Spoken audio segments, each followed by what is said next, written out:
When was the last time you had no idea what you were doing? Okay, I'll go first. How does that sound? A couple of years ago, I decided I wanted to learn Spanish in preparation for a trip I was taking to Mexico. I know French, I thought. How hard could it be? So I did what any self-respecting member of the 21st century would do to become fluent in a language. I downloaded a flashcard app on my iPhone. Okay, so flash forward a few months. My two girlfriends and I had just arrived in Cancun. We leave the airport, we get in the cab, and I decide I'm going to make some small talk with the cab driver. So I confidently state, estoy excitada ir al hotel porque soy casada. Some of you know where this is going, yeah? Okay. And the look on the cab driver's face made it instantly clear that I had not just said, I'm excited to go to the hotel because I'm tired. What I'd actually said was, I'm sexually excited to go to the hotel because I just got married. So, needless to say, I felt exposed and embarrassed. But what about you? Maybe you're struggling to run your business, fighting to master a skill you need to do your job, or just trying to lower your golf handicap. Have you been meaning to get a mentor or take a class, or in my case, find a Spanish tutor, but you never really got around to it? You know what I'm talking about, right? It's that thing you've been dying to master. And if you're a type A person like me, it probably haunts you in the form of a line on your to-do list that you never cross off because you're so bogged down in the tyranny of the urgent. Have you experienced that? So whether you're a business leader, an employee, a hobbyist, or a beer league hockey player, how much time and energy do you invest to become totally awesome at what you do? Here's my big idea. When it comes to your own development, you can't keep waiting until you're less busy or for someone else to do it for you. No one will truly invest in you but you. Now, my life's work is to help leaders be better.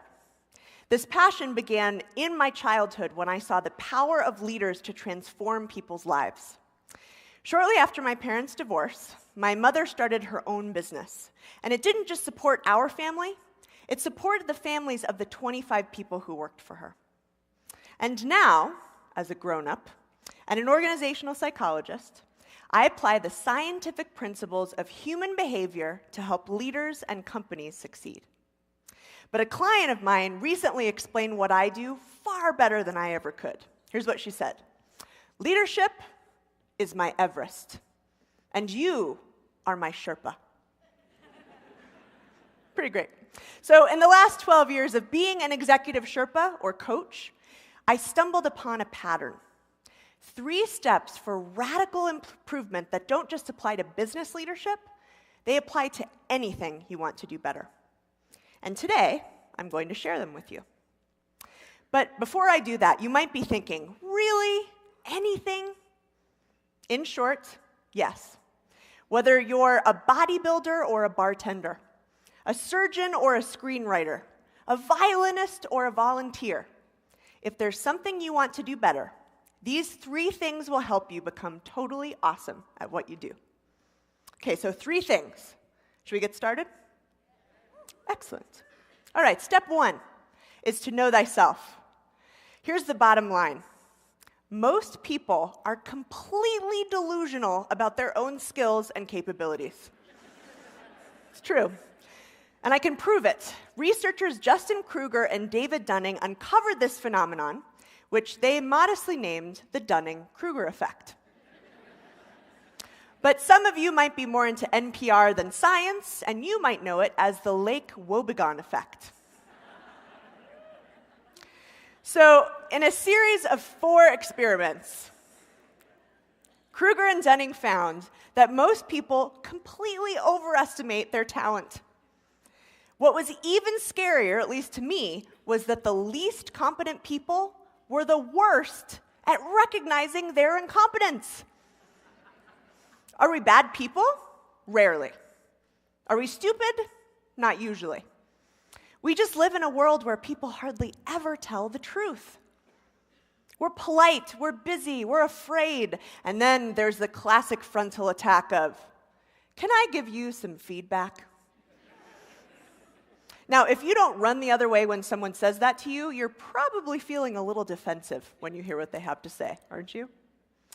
So for me, in my work coaching leaders, I'm often sent in to tell someone the truth when everyone else is afraid to.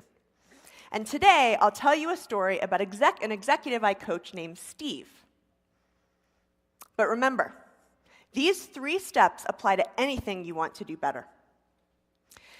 Okay, so here's the deal.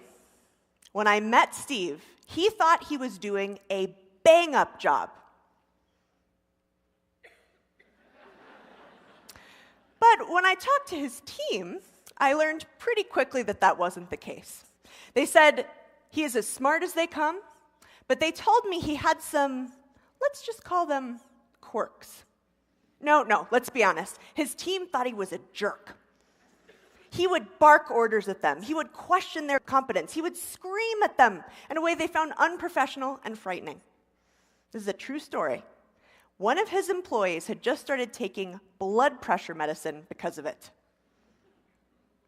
And lucky me, I got to be the jerk who told him all of that.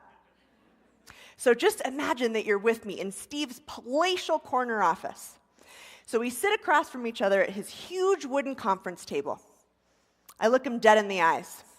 I said, "Steve, there's no way around this. Your team hates you." "Are you surprised?" And his horrified expression said that he was incredibly surprised. So he said, "How could they say these things about me? How could they say that I yell?" So then he stared out the window for what seemed to me like an eternity. He said, "You mean I've been doing these things for the last 20 years and nobody told me?" But eager to give Steve some good news, I said, "Steve, don't worry. These problems are totally fixable. And you just took the most important step." "I did? Really? Great!" "Wait, what did I do?" "You just accepted reality." So what about you? If you had room for improvement, would you know? Delusions about ourselves are the roadblocks on the journey to becoming awesome. So no matter how hard it is, you have to take responsibility for learning the truth about yourself. So how do you do that? Here's my advice. For you, step 1 means knowing where you stand. So first, if you have them, you should be looking at your objective measures of success. A surgeon might look at her complication rates. A gardener might look at which of her plants have lived and which have not. Then you look at your subjective measures. The easiest way to do this is to find someone who will tell you the truth. Ask them, "What am I doing that's helping me succeed? What's getting in the way? And how can I adapt my approach to be better?" Remember, above all, seek the truth. Okay, so you've gotten this feedback, you know where you stand. Step 2 is to pick one thing to work on. In my experience, once people have all this feedback, they are raring to go. And they wake up the next day and try to change everything. Think about that. It's ridiculous, isn't it? It's like going on a crash diet to lose 10 pounds in a week. Here's the truth. It is far better to make progress on one thing than little to none on many things. Let's go back to Steve. We can all probably agree that he had lots of choices of things to work on, right? But there was one thing that would give him the most bang for his buck. Do you know what it is? Steve had to learn to get control of his anger. We agreed that we wouldn't work on anything else until we got that under control. So over the course of the next month, that's exactly what he did. He learned to soften the tone of his voice. He learned to bite his tongue. He learned to question instead of blame. And lo and behold, in a matter of weeks, he started to get a handle on it. So we moved to listening skills, then to coaching. On and on it went, one thing at a time for months. So what do you think Steve noticed? In a very short time, he felt a new level of confidence. Now, this wasn't hollow confidence that comes from delusion. It was real confidence because he was doing the right thing. Now, what did Steve's team notice? In a very short period, they started talking about this wonderful guy who they called the new Steve. It was awesome. And the best part was when he would backtrack, which we all do when we're trying to improve, they would ask him lovingly, "What would the new Steve say about that?" It's pretty great, right? So for you, how do you pick your one thing? Here's my advice. Take a piece of paper and draw a line down the middle. On the left-hand side, list all of the skills you're trying to improve.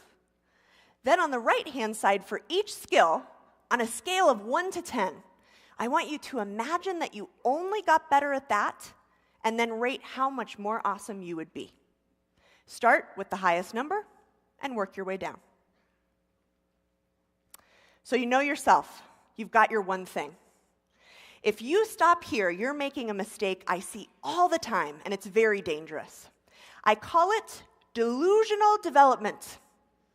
The futile hope that just by wanting to get better at something, that magically you will, as if through osmosis. It's kind of like my trying to learn Spanish through a flashcard app. I think we've established that that was no bueno. So the only thing at this point standing between you and awesome is daily practice. For hundreds of years, people used to think that excellence was inborn. For example, scientists used to think that the best marathon runners had differences in their lungs or their muscles. But recent research reveals that these differences are not inborn. What makes someone exceptional is that they earn it through daily practice. So the best marathon runners don't actually show physical differences. What's different is how much they train in the weeks leading up to the marathon. So let's go back to Steve, shall we? Steve learned to practice daily by developing a habit. Every day on his way to work, he'd think about what he was trying to improve, and he'd make a plan to practice it. Then on the way home, he would think about how he did and maybe some ideas for what he would do the next day. In sum total, Steve probably spent less than 30 minutes a week doing this, and he saw massive returns. In less than 6 months, his team started closing new deals. He felt happier and more confident, and his boss, who hired me, was ecstatic. So what do you think? Are some people born to be great? Sometimes.